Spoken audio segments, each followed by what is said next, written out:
2024 में राहुल गांधी प्रधानमंत्री पद के उम्मीदवार होंगे। उनकी पार्टी है, किसी को भी उम्मीदवार बना सकते हैं, लेकिन 2024 में कोई वैकेंसी प्रधानमंत्री के लिए खाली होने वाली नहीं है।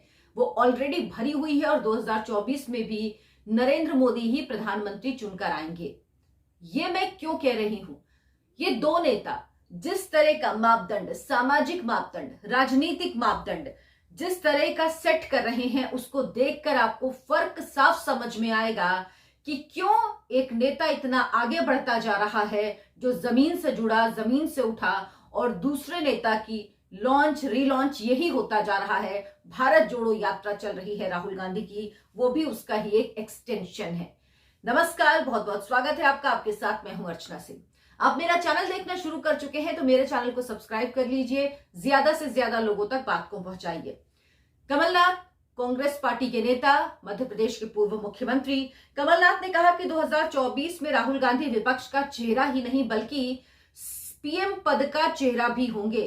राहुल गांधी सत्ता की नहीं बल्कि जनता की राजनीति करते हैं। ऐसे नेता को देश के लोग खुद ही उठाकर सिंहासन पर बिठा देते हैं। यानी अब लगता है कि चुनाव से जीत नहीं पाएंगे, अपने आप लड़ना मुश्किल है, तो जनता ही बिठाए तभी कुछ हो पाएगा।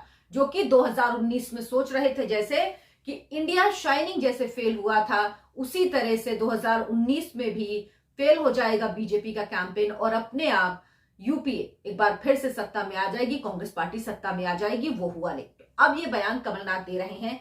उनकी पार्टी है, किसी को नेता बनाए, विपक्ष कितना स्वीकार करेगा ये कहना भी मुश्किल है, क्योंकि विपक्ष में कई धड़े ऐसे हैं जो खुद को मुख्यमंत्री छोड़िए, मुख्यमंत्री होते हुए प्रधानमंत्री पद के रूप में प्रचारित कर रहे हैं। और उनकी कोशिश यही है कि अगर गठबंधन में नेता कोई, विपक्ष का कोई नेता बने, कोई प्रधानमंत्री पद का उम्मीदवार बने तो वो खुद वो बने। तो खैर ये तो अलग बात है, लेकिन राहुल गांधी कांग्रेस पार्टी के उम्मीदवार प्रधानमंत्री पद के हो सकते हैं, लेकिन वो सिर्फ उम्मीदवार ही होंगे। उसकी वजह पिछले कुछ दिन में जो दोनों नेताओं की कार्यशैली है, प्रधानमंत्री नरेंद्र मोदी और राहुल गांधी की, वो देखिए, उससे आपको पता लग जाएगा कि कितना फर्क है दोनों में। प्रधानमंत्री नरेंद्र मोदी की मां का देहांत हुआ सुबह सुबह 3:30 बजे अस्पताल में। उसके बाद वो अहमदाबाद पहुंचे, वहां उन्होंने उनकी जो अंतिम संस्कार की क्रिया होती है वो सब कुछ, वो सारी क्रियाएं की गई और इसके बाद वो अपने काम पर लौट आए। ये कर्मयोगी होता है जो अपने ऊपर पड़े संकट से, अपने ऊपर पड़े दुख से, जिसने अपनी मां को खोया हो, उसके लिए राष्ट्र धर्म, लोक धर्म, लोक नीति ज्यादा इंपॉर्टेंट है। यानी बेटे का फर्ज भी निभाया, उसके बाद जो उनका अपना काम है देश के प्रति, वो भी वो करने के लिए तुरंत ही आ गए। हालांकि जहां वो सशरीर नहीं मौजूद हो सकते थे, वो काम उन्होंने वीडियो कॉन्फ्रेंसिंग के जरिए किए। और सिर्फ वहां पर उपस्थित नहीं हुए उन कार्यक्रमों में वीडियो कॉन्फ्रेंसिंग के जरिए, बल्कि उन्होंने संबोधित भी किया। क्योंकि जब वो संबोधन कर रहे थे तब भी मुझे ऐसा लग रहा था कि कितना मुश्किल होता होगा इस वक्त पे बोल पाना, सामान्य रह के सामान्य चीजों को बोल पाना। जब आपने अपनी मां को अभी खोया है, बहुत मुश्किल होता है। लेकिन उन्होंने जो पर्सनल होता है, पर्सनल जो आपके रिश्ते हैं, जो आपके परिवार वाले हैं, जो आपका निजी जीवन है, आप उसको एकदम अलग रखते हो, क्योंकि आपके लिए राष्ट्र और जनसेवा ही सबसे ऊपर होता है, सर्वोपरि होता है। तभी आप, जब आपका डेडिकेशन इस स्तर का हो कि आपके लिए आपका काम ही सर्वोपरि हो, आपको लगे कि लोगों के लिए काम करना ही सबसे जरूरी है, और वो जो समय सीमा में होना है उसमें कभी कोई देरी, कोई विघ्न मेरी वजह से या मेरे पर्सनल रीजंस की वजह से नहीं पड़ना चाहिए, बाकी चाहे कोई भी कारण हो। क्योंकि अगर इन कार्यक्रमों में 1 दिन की देरी, 2 दिन की देरी हो जाती तो शायद कोई बड़ी बात नहीं होती।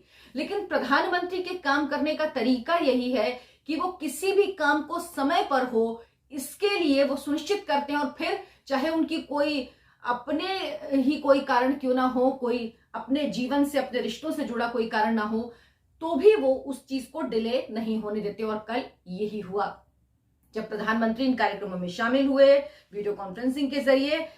विराम तो छोड़िए, मतलब छुट्टी तो छोड़िए, आराम तो छोड़िए, अल्प विराम भी उन्होंने नहीं लिया। और ये उनका तरीका आज से नहीं है, जब स्वयं सेवक थे वो तब से उनका ये तरीका है। जब उनके पिताजी की मृत्यु हुई थी उस समय पर भी उन्होंने अपने पिताजी का कर्मकांड किया, उसके बाद उनकी मीटिंग थी दोपहर में, तो वो उस मीटिंग में पहुंच गए थे, जबकि सबको आश्चर्य हुआ था, सबको लगा था कि वो मीटिंग में नहीं आएंगे क्योंकि उनके पिता का देहांत हुआ है। तो जब वो पहुंचे तो लोगों ने पूछा, तो उन्होंने कहा अंतिम संस्कार हो गया था, अंतिम संस्कार की प्रक्रिया करके मैं आ गया हूं क्योंकि इस काम को भी आगे बढ़ाना है। यानी इस बात का ख्याल उनको हमेशा से है कि मेरी वजह से, मेरे निजी कारणों से कोई भी काम देर नहीं होना चाहिए, उसमें समय नहीं लगना चाहिए, वो जिस तरह से है उसी तरह से उसी वक्त पर होना चाहिए, प्रभावित नहीं होना चाहिए मेरे निजी कारणों की वजह से। तो ये प्रधानमंत्री बनने के बाद है, ऐसा नहीं है, हमेशा से उनका यही आचरण, यही व्यवहार रहा है। और इसी की वजह है कि वो एक साथ गवर्नेंस, पॉलिटिक्स और सामाजिक बदलाव तीनों की बात एक साथ करते हैं, और बात नहीं करते, तीनों का उदाहरण एक साथ पेश करते हैं कि किस तरह से गवर्नेंस भी हो सकता है, पॉलिटिक्स भी गवर्नेंस के साथ हो सकती है, और सामाजिक बदलाव ये स्टेप बाय स्टेप हो। जरूरी नहीं है कि एक पूरा होगा फिर दूसरा होगा, फिर दूसरा पूरा होगा फिर तीसरा होगा, ये बिल्कुल जरूरी नहीं है। ये सब प्रक्रिया साथ साथ चल सकती है। तो इसका बड़ा उदाहरण प्रधानमंत्री नरेंद्र मोदी ने पेश किया, क्योंकि इससे पहले शायद ऐसा कोई उदाहरण आपको देखने को नहीं मिला होगा। अगर ऐसा कुछ होता है किसी नेता, किसी क्षेत्रीय नेता के यहाँ भी, तो पार्टी के सब लोग, सरकार में सब लोग, और जो सरकार में हो, ऐसा लगता है पूरी सरकार, पूरी पार्टी, सब उनके निजी कार्यक्रम में शामिल होते हैं। लेकिन यहां पर एक व्यक्ति को पहुंचने नहीं दिया गया, जो देश के सबसे बड़े पद पर बैठा हुआ व्यक्ति हो, और उसकी माताजी जिनसे सबसे ज्यादा जुड़ाव उनका हो, उनको, उनके देवासन पे वहां पर उन्होंने किसी को आने नहीं दिया। उन्होंने कहा कि जितने भी मंत्रिमंडल के सदस्य हैं, जितने भी नेता हैं, सब अपना अपना कार्यक्रम जारी रखें, कोई अपने कार्यक्रम में बदलाव नहीं करेगा, किसी के कार्यक्रम में बदलाव नहीं होना चाहिए। तो ये एक उदाहरण है। राजनीति में ऐसा उदाहरण, भारत की राजनीति में ऐसा उदाहरण देखने को शायद ही कभी, मुझे नहीं याद कि कभी ऐसा उदाहरण कोई मिलता है। तो ये एक नई तरह की राजनीति का, एक नई तरह के कल्चर की शुरुआत है जो प्रधानमंत्री नरेंद्र मोदी ने की है। क्योंकि जब आप किसी बड़े पद पर होते हो तो आप जो करते हो वो आदर्श होता है दूसरों के लिए, आप उदाहरण सेट करते हो।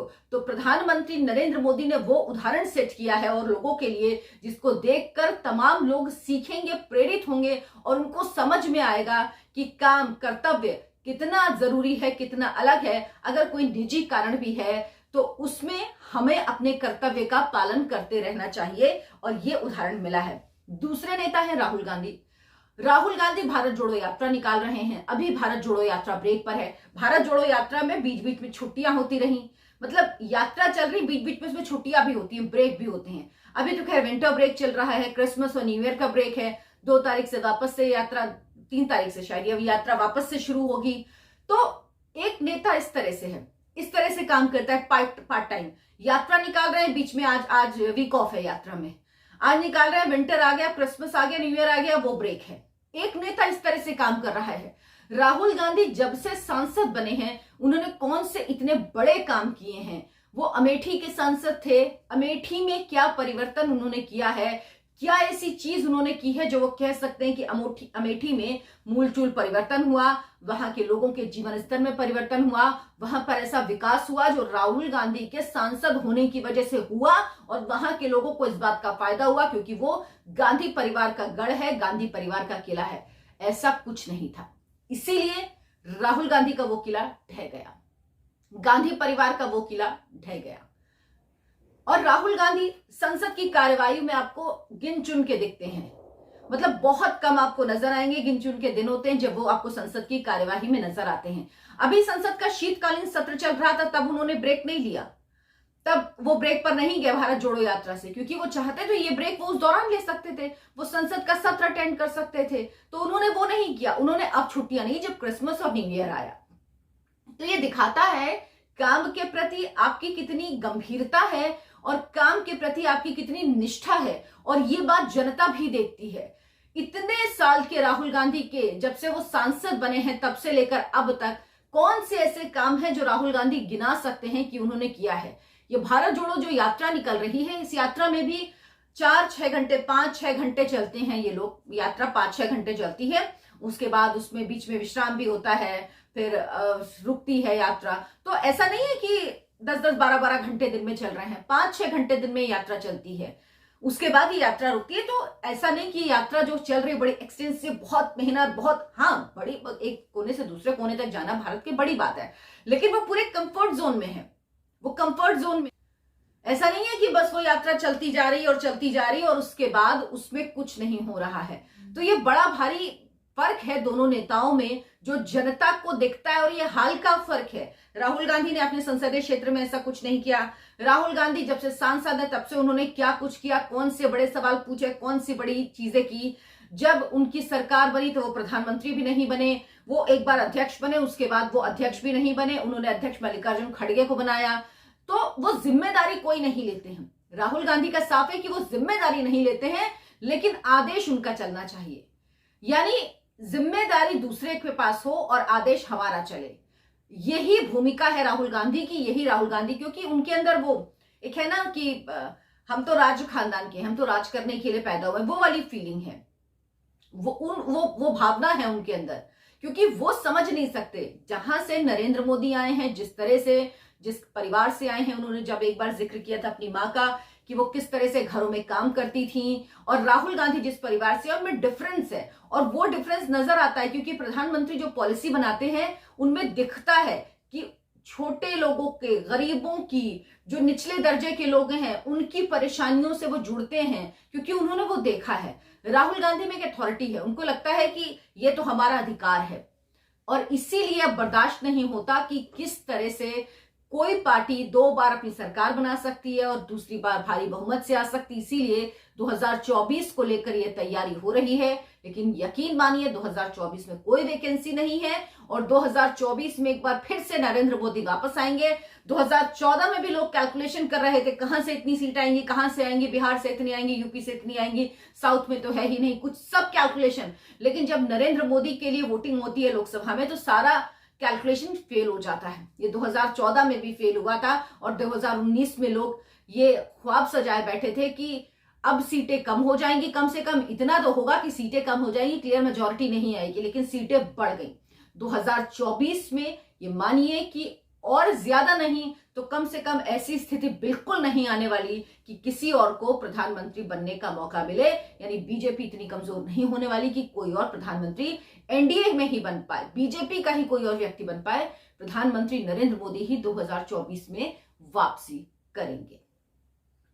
अगर आपको मेरा वीडियो पसंद आया है तो लाइक करें, शेयर करें और मेरे चैनल को सब्सक्राइब जरूर कर लें।